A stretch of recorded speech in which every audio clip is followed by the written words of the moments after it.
think of a more demeaning comment to make about mothers who forego a career to stay at home and raise their children. Now, after mounting political pressure, finally, Hillary Rosen issued an apology and said that her words were only poorly chosen.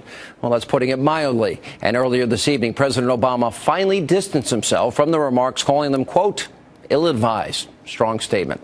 Joining me now with reaction, former Alaska governor, Fox News contributor Sarah Palin. All right, before we get to that, which is just insane, North Korea, we knew this was coming.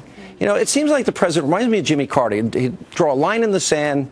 They cross over, it draws another line in the sand. I really mean it this time. Yeah. What's he going to do? These threats, these sanctions, when it comes to dealing with other countries, too. I think it's illustrating that our own foreign policy is becoming murkier and messier by the day, and people are really craving that peace through strength, pursuit, and success of Ronald Reagan's. We don't have that today, and it really is, though, getting people a little bit more enthused about figuring out what our foreign policy really is when it comes to dealing with North Korea and their threats, and Iran and others out there, and just the desire for some positive change in the foreign policy When you direction. put this all together, how is it that I, as a talk show host, had a much better idea of what would happen with the Arab Spring in Egypt and the rise of radical Islamists and the Muslim Brotherhood, and the president gets it completely wrong. Right. You know, he's gotten it completely wrong. He's pressuring Israel not to strike against Iran, even though their very security is in jeopardy.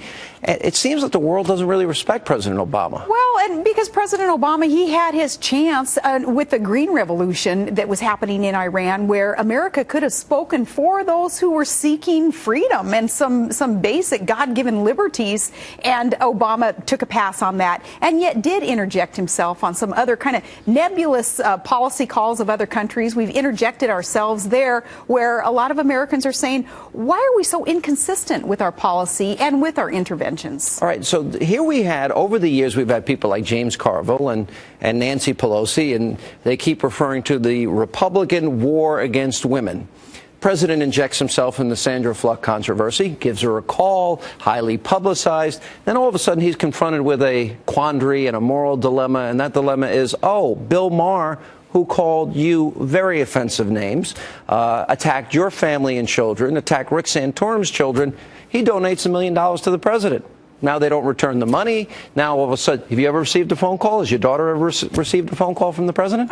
Never received a phone call, but I think that's, again, more of the same, of the inconsistencies, the double standards, the divisiveness that is kind of represented by President Obama and the people he surrounds himself with. Look at the class warfare that's being called. Look at what's going on today with Hillary Rosen. She who has the ear of the president, who is advising the Democrat Party and making such disrespectful comments about a woman who has made a very honorable choice to stay home and do the toughest job, the most important job there is, and that's raising good kids. And by the way, and she's fought cancer, and she's battled against MS, and she's raised 5 great kids that are contributing to society.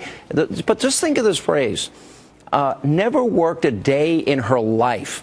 Now, look, I know I have my wife, I have many friends and their wives. Let's see, they got to get the kids off to school, they got to organize their activities, get them to the doctor, get them to the dentist, get them to do their homework, make them behave, or try and get them to behave. Get them into bed at night. It's a full-time job. Well, the comments that Hillary Rosen made today certainly have awakened many mama grizzlies across the nation, and I know that because I got a lot of emails today, a lot of text messages from apolitical girlfriends, some who have chosen to stay home over the years, some for financial reasons, others finances weren't really a factor in their choice to stay home. And the message seems to be, why is it that some on the left choose to divide, to incite with comments like that, instead of just respecting women's choices and what they want to do with the gifts that God has given them, how they want to contribute, because we all have opportunity to contribute to this nation. It's interesting, but it got 2 shots in at one, because they got a shot in at the class warfare issue, which the president has been hammering home, and then they tried to take a shot on Republicans on women, just like in the Sandra Fluck case, and then having to deal with the Bill Maher controversy, which was ensuing.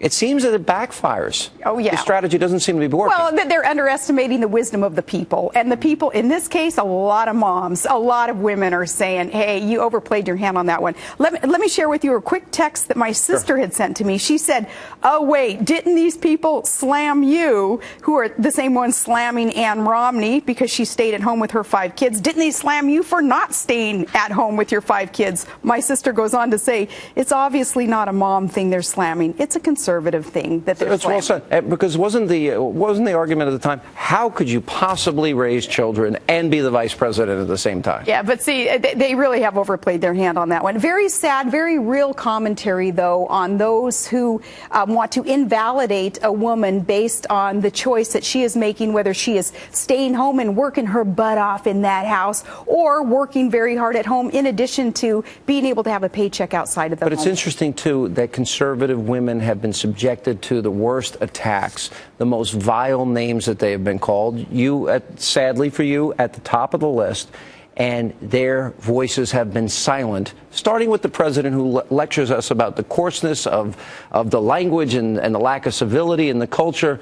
But he never speaks out when it's a conservative woman being attacked, and this happens with regularity. Yeah, so we don't look to our president to speak for us, and we will be silent no more on an issue like this. Really, it is, as I say, a sad commentary, though, on this attempt to invalidate a woman for the choices that she's making, when really we should be unified. All women should be standing up for each other when you consider what's going on in this country.